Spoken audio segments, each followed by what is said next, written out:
개인주의와 이기주의가 넘쳐나는 이 시대, 바로 가치의 가치라는 말은 개개인 한 사람에게 집중돼 있던 우리의 시선을 우리라는 공동체로 잠시나마 돌리게 합니다. 저는 이 가치의 가치라는 이 말을 참으로 좋아합니다. 그래서 이 가치의 가치라는 이 설교의 제목을 가지고 아마 제 기억으로 3번 정도 한 걸로 기억됩니다. 청년부 수련회 때 가치의 가치라는 주제를 가지고 아마 아가서의 말씀을 가지고 전한 적도 있고 또 다른 본문의 말씀을 가지고 말씀을 전한 적도 있습니다. 제가 이 동일한 제목으로 말씀을 전한 이유는 앞서 말씀드린 것처럼 오늘날 이 시대에 개인주의가 너무나도 넘쳐나고 있습니다. 그리고 이 개개인에게 초점을 맞추어 우리는 살아가고 있습니다. 그러나 개개인으로서는 우리가 이 세상을 온전히 살아갈 수 없음을 우리는 너무나도 잘 알고 있습니다. 여러분, 80대 20의 법칙 알고 계십니까? 또는 80대 20이라고 하지 않고 8대 2의 법칙, 파레토의 법칙이라고 하고 있습니다. 이 80대 20의 법칙이 뭐냐면 전체의 20%가 전체 80%를 이끌어간다라는 말입니다. 즉, 다시 말하면 2%가 전체 20%가 전체 80%를 먹여 살린다라는 뜻입니다. 여러분, 즉 이것은 세상 자본주의 논리로 보면은 일리 있는 말입니다. 그리고 세상적인 기업이나 조직을 보더라도 20%가 특수한 20%가 전체 80%를 어떻게 해요? 이끌어가는 모습을 우리는 볼 수 있습니다. 그래서 20%에 해당하는 사람은 상당히 자부심을 가지고 자기에 대해서 상당히 자랑할 것입니다. 그뿐만 아니라 내가 전체 80%를 먹여 살리는 그러한 어떤 중추적인 역할을 하고 있는 그런 사람이기 때문에 큰 소리도 칠 것입니다. 그리고 또 다른 사람을 판단하기도 할 것입니다. 그러나 성경에 보면 어느 누구도 우리는 사람을 판단할 수 없다라고 말씀하고 있습니다. 내가 어떤 조직의 중추적인 역할을 하는 그 멤버라 할지라도 어떻게 해요? 다른 사람을 판단하거나 또 함부로 말할 수 없다라는 것입니다. 오직 사람을 판단하시는 분은 여호와 하나님 한 분밖에 없음을 우리는 너무나도 잘 알고 있습니다. 그러므로 우리는 서로를 판단하기보다 자신을 내세우기보다 오늘 설교의 제목 가치의 가치를 되새겨 볼 필요가 있다라는 것입니다. 여러분은 우리가 생활 속에서 얼마나 우리라는 가치라는 이 공동체에 대해서 여러분 생각하고 있습니까? 그 공동체 우리에 대해서 얼마나 가치 있게 여러분 생각하고 있습니까? 우리 이것을 너무나도 쉽게 잊어버릴 때가 많이 있다라는 것입니다. 여러분 80대 20의 법칙, 곧 20으로 인하여 80이 산다는 이 이론을 여러분 거꾸로 하면 어떤 원리가 되는지 아십니까? 20%가 80을 이끌어 나가는 것이 아니라 이것을 다시 한번 거꾸로 생각해 보면 80이라는 존재가 있기 때문에 무엇이 존재할 수 있습니까? 20이 존재할 수 있다는 것입니다. 그러므로 이 땅에서 그리스도인으로 살아가는 저와 여러분은 우리의 존재 목적이 나를 드러내며 있는 것이 아니라 함께 지어가는 공동체라는 사실을 우리는 잊지 말아야 한다는 것입니다. 우리는 너무나도 이 공동체성을 말하면서도 우리는 우리라는 이 자체를 너무나도 쉽게 그 가치, 우리라는 그 가치를 너무나도 쉽게 생각해버리고 넘어간다는 것입니다. 오늘 말씀은 하나님과의 언약을 깨는 행위, 하나님 이외에 다른 신을 섬기는 배교 행위, 우상 숭배하는 자에 대해서 어떻게 말씀하고 있습니까? 용서 없이 가장 엄격하게 그들을 죽이라고 불쌍히 여기지 말고 죽이라고 명령하고 있습니다. 공동체적인 면을 보면 참 무서운 말입니다. 이와 같은 경고는 신명기 4장과 13장에도 동일하게 나와 있습니다. 그런데 이 명령에 대한 근본적인 그 명령의 의미가 어디에 있는가를 우리는 되새겨 봐야 합니다. 근본적으로 이것은 심판에 관한 명령이 아니라는 것입니다. 이런 죄를 지은 자는 죽여야 된다라고 말함으로써 죽음에 처하는 죄도 있다라는 것을 말씀하는 것이 아니라는 것입니다. 거기에 말씀에 초점을 맞추어서는 안 된다는 것입니다. 우리가 읽었던 본문 17장 7절을 말씀해 보면 후반부에 무엇이라고 말하고 있습니다. 너는 이와 같이 하여 너희 중에 악을 제할지니라 라고 말씀하고 있습니다. 바로 여기에 초점이 맞춰져야 한다는 것입니다. 죽음에 처하는 죄에 있다는 이 말씀에 초점을 맞추는 것이 아니라 우리 안에 이렇게 함으로써 우리 안에 악을 제거하는 데 초점을 맞추어 나가야 된다는 것입니다. 그러므로 신앙생활에서 신앙의 행위라는 것은 개인적인 차원에만 책임 있는 것이 아니라 바로 공동체적인 책임이 있다라는 것을 성경은 말씀하고 있습니다.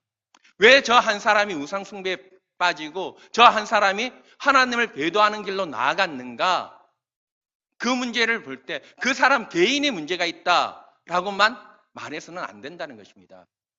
그 가운데 그 사람이 속한 그 공동체는 그 사람이 배도의 길로 나가고 우상 숭배의 길로 나아갈 때, 말씀에서 어그러진 그 길로 나아갈 때 그 공동체는 대체 무엇을 했는가?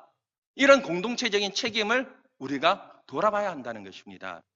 이스라엘은 하나님을 믿는 한 개인으로서 언약 백성이 된 것이 아니었습니다. 이스라엘 국가 전체로서 하나님의 언약의 대상으로 존재하는 것이었습니다. 이스라엘은 바로 하나님의 언약의 대상으로 존재하는 것이었습니다. 그러므로 이스라엘은 사회, 문화, 그리고 모든 분야에서 이방 나라 가운데서 어떤 역할을 해야 됩니까? 제사장 나라의 역할을 감당해야 합니다.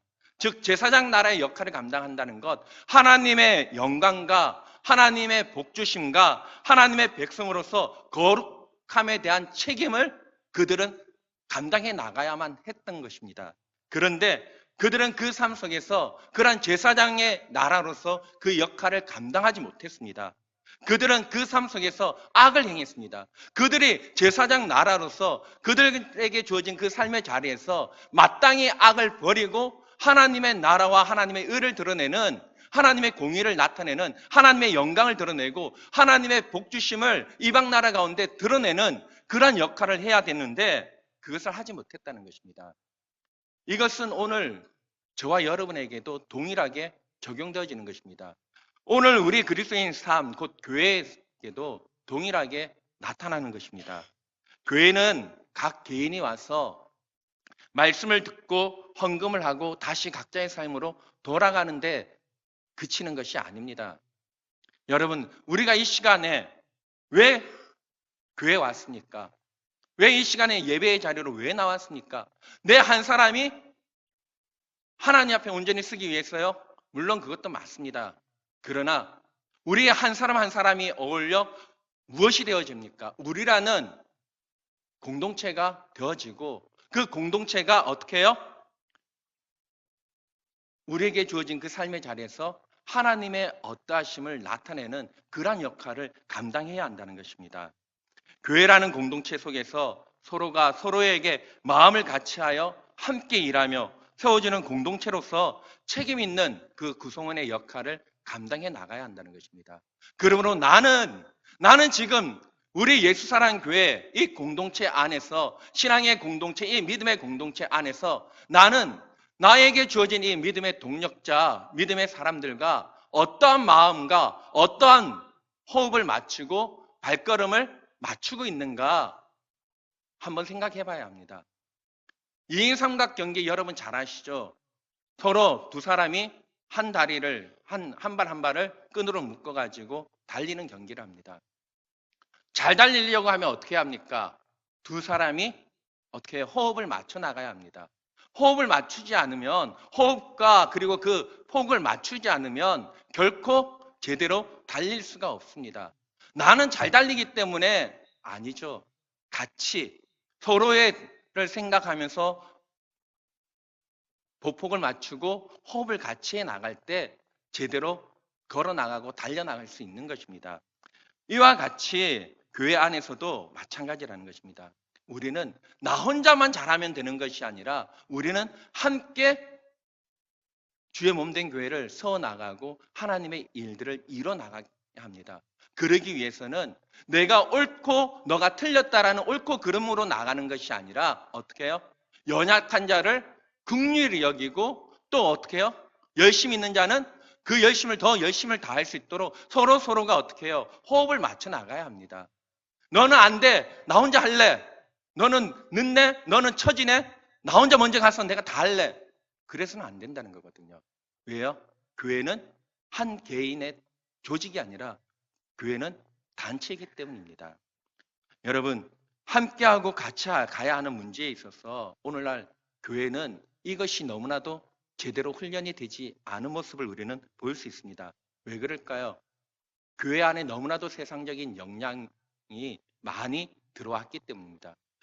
오히려 교회가 세상에 영향력을 끼쳐 나가야 되는데 반대로 교회가 세상의 영향을 받아가고 있기 때문입니다.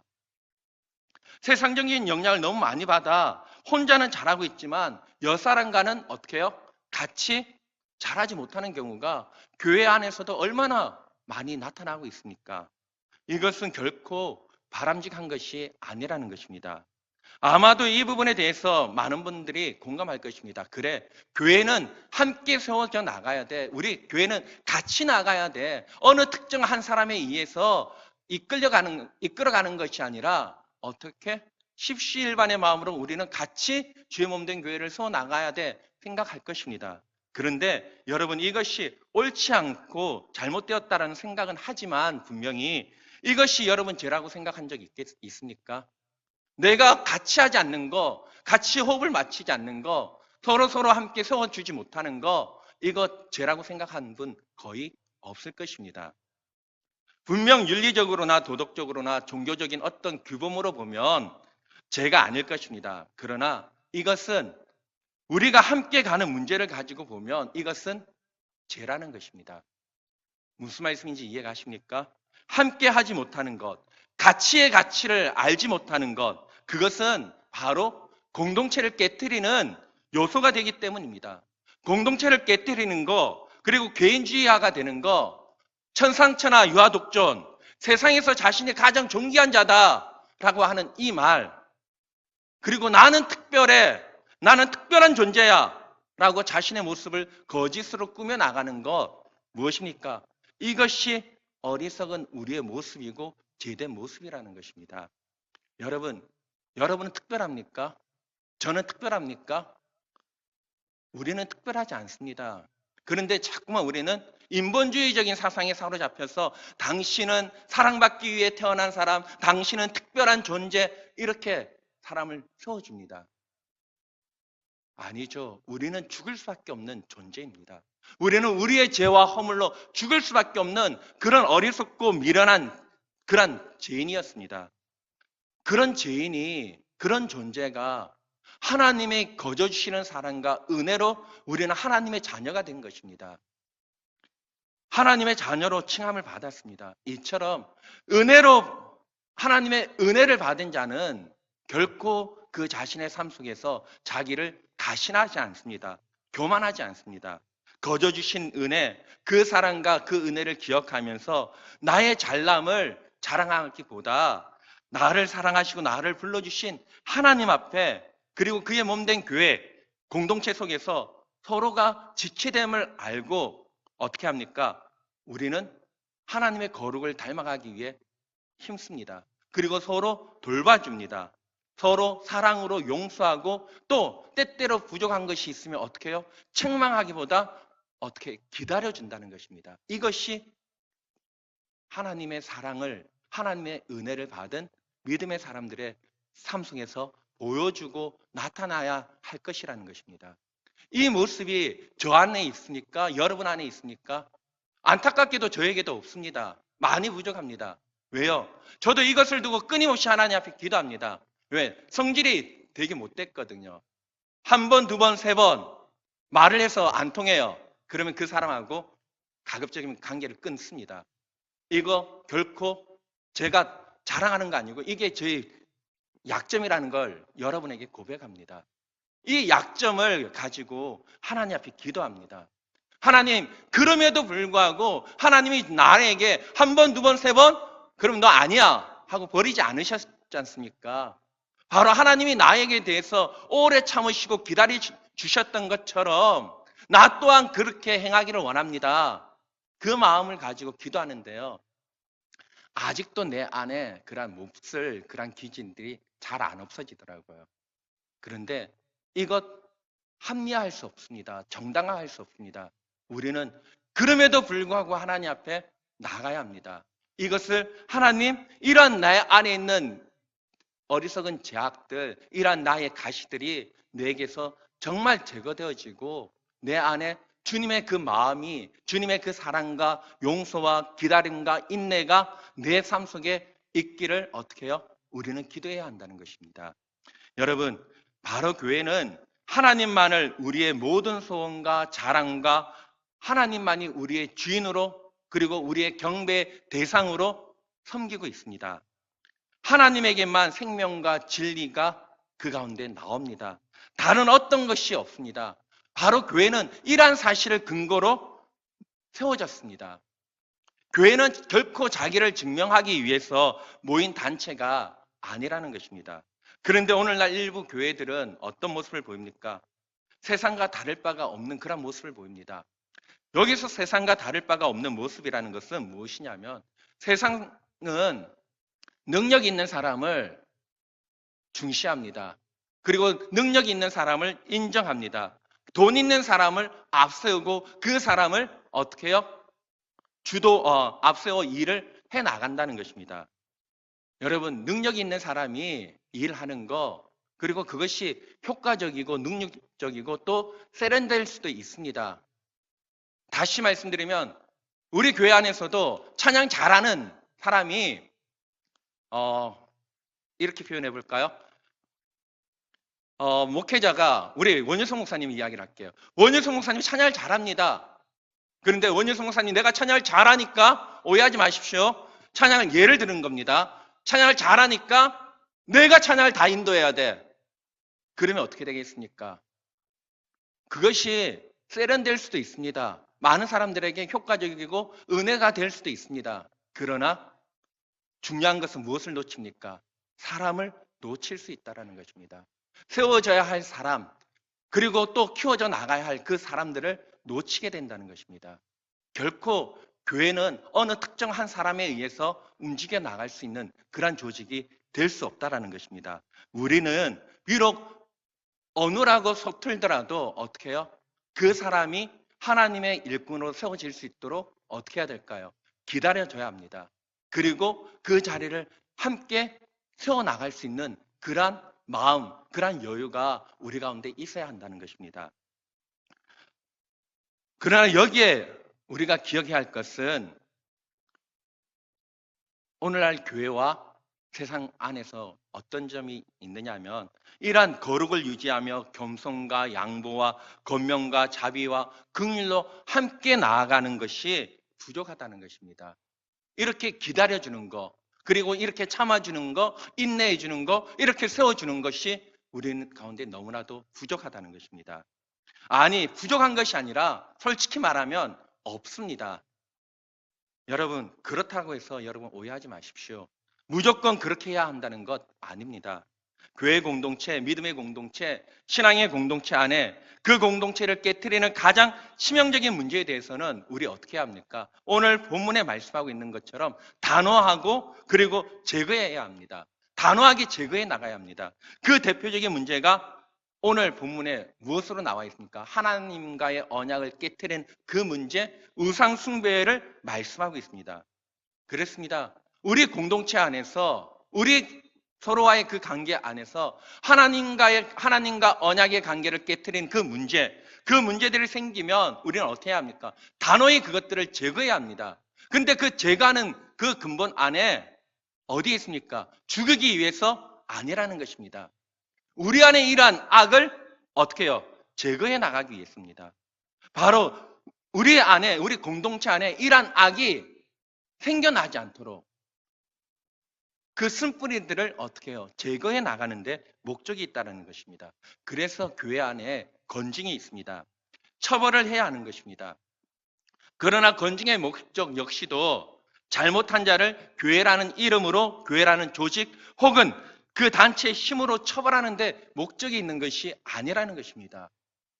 건증을 가지고 이 사람은 잘못했으니까 처벌해야 돼, 징계해야 돼, 거기에 목적이 있는 것이 아니라 어디 있습니까? 무엇을 우리가 이 건증을 통해서, 이 책망을 통해서 우리가 무엇을 지켜야 하는 것인가를 바르게 일깨워 주는데 목적이 있다는 것입니다. 갈라디아서 6장 1절과 2절 말씀해 보면, 형제들아, 사람이 만일 무슨 범죄한 일이 드러나거든 신령한 너희는 온유한 심령으로 그러한 자를 바로 잡고 너 자신을 살펴보아 너도 시험을 받을까 두려워하라. 너희가 짐을 서로 지라. 그리하여 그리스도의 법을 성취하라라고 말씀하고 있습니다.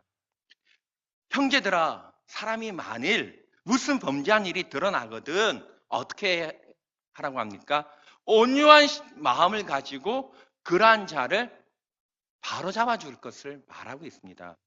여기서 바로 잡는다는 것은 틀린 것을 교정한다는 뜻이 아닙니다. 무엇이냐면 치유하고 회복한다는 뜻입니다. 너 틀렸어, 고쳐, 이렇게 하는 것이 아니라 어떻게 해요? 그것이 잘못된 것을 어떻게 해요? 치유하고 그것을 회복해 나갈 수 있도록 해준다는 것입니다. 마치 여러분, 우리 팔이나 다리가 부러지면 어떻게 합니까? 부목을 갖다 대어서 그것이 부러진 팔이, 부러진 다리가 제대로 붙고 나을 때까지 부목을 받쳐주지 않습니까? 그렇게 함으로써 내 몸이 좀 불편하더라도 여러분 기다리지 않습니까? 불편한데 이거 잘라버리자. 여러분 그렇게 말하는 분 있습니까? 없습니다. 왜요? 몸은 기다립니다. 불평하지 않습니다. 왜? 팔과 다리는 나의 신체의 한 일부분이기 때문입니다. 마찬가지입니다. 우리 공동체 안에 있는 우리 모든 성도들 한 명 한 명은 어떻게 해요? 한 지체로서 존재한다는 것입니다.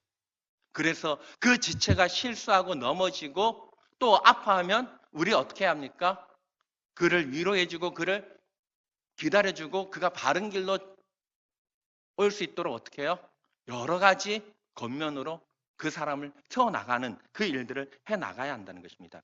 만약에 부러진 다리나 팔이 혼자로서 개별적으로 존재했다라고 하면 그것이 부러졌을 때 그것으로 끝이었을 것입니다.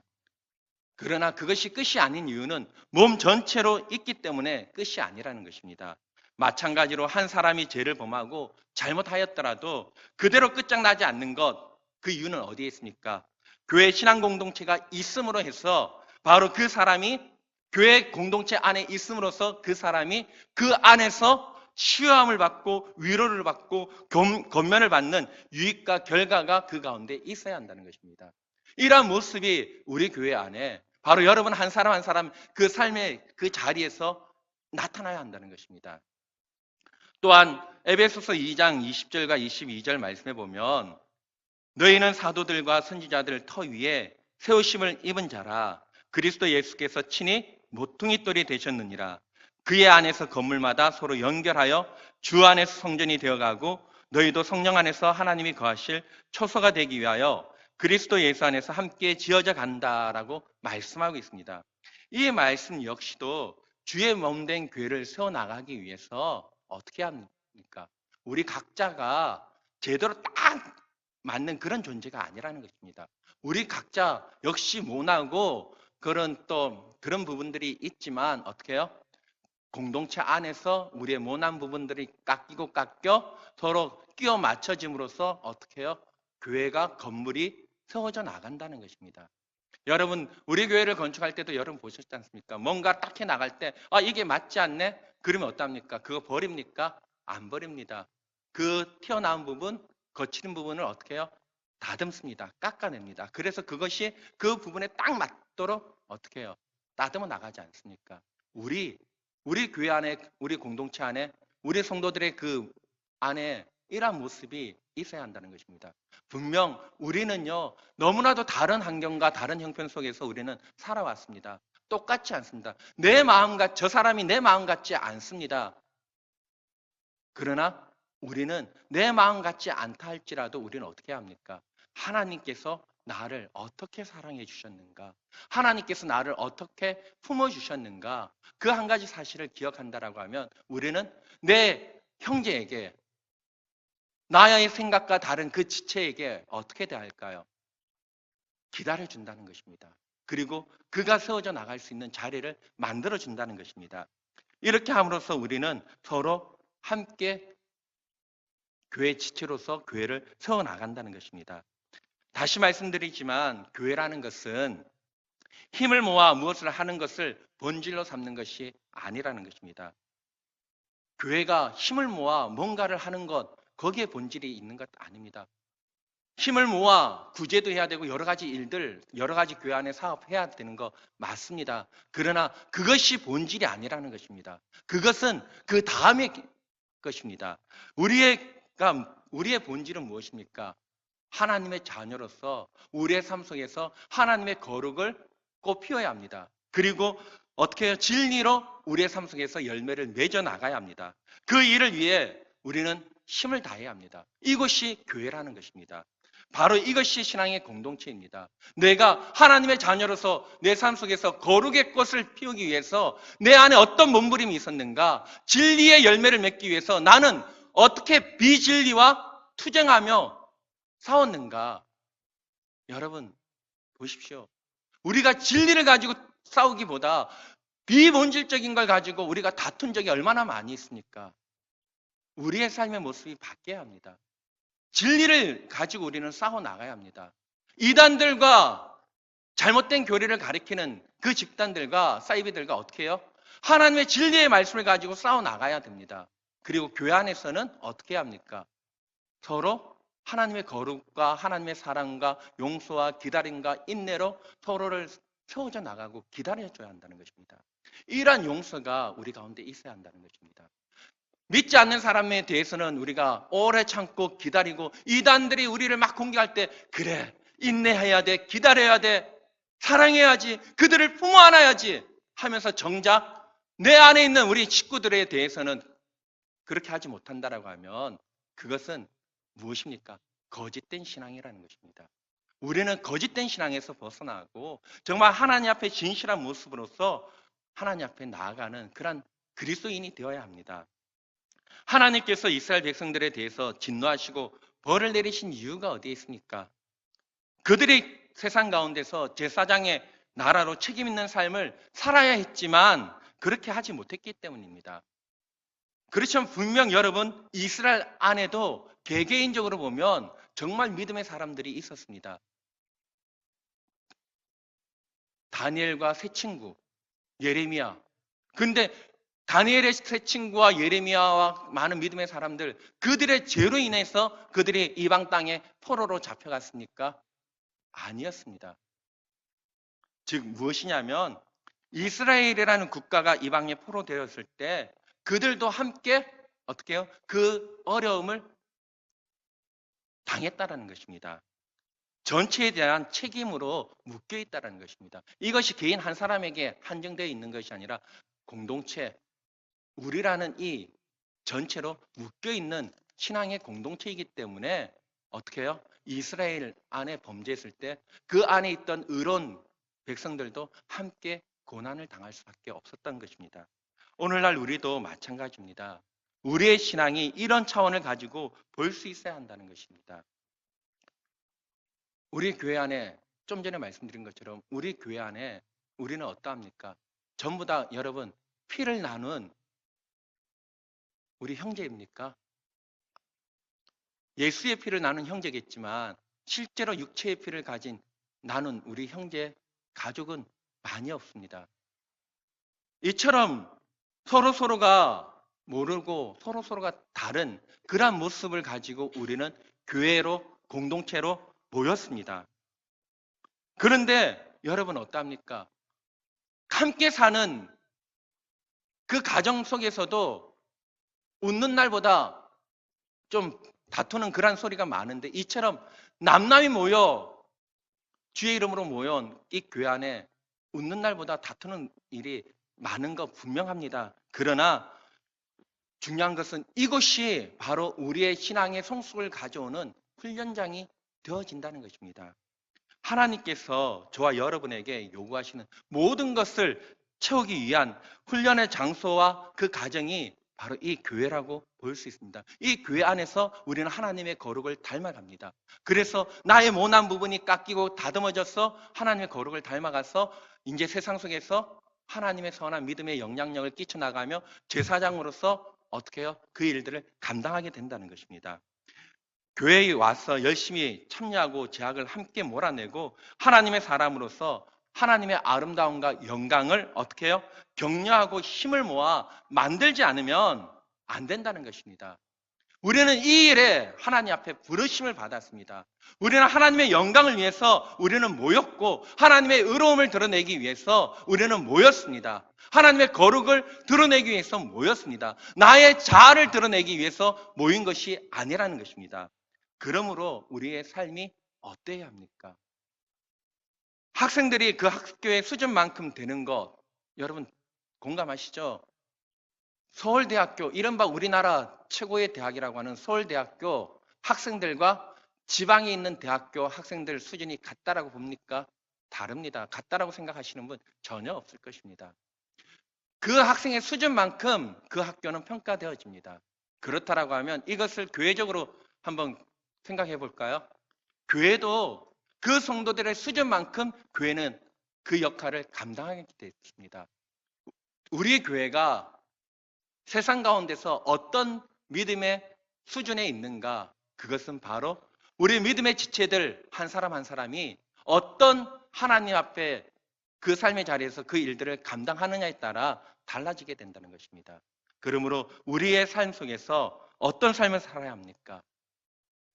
나의 잘남을 드러내는 것이 아니라 하나님의 그 사랑과 은혜, 그리고 또 함께 세워나가는 교회로 부르신 우리 그 지체들을 위해서 서로 사랑하고 격려해주고 위로해주며 함께 세워나가는 그러한 교회가 되어져야 합니다.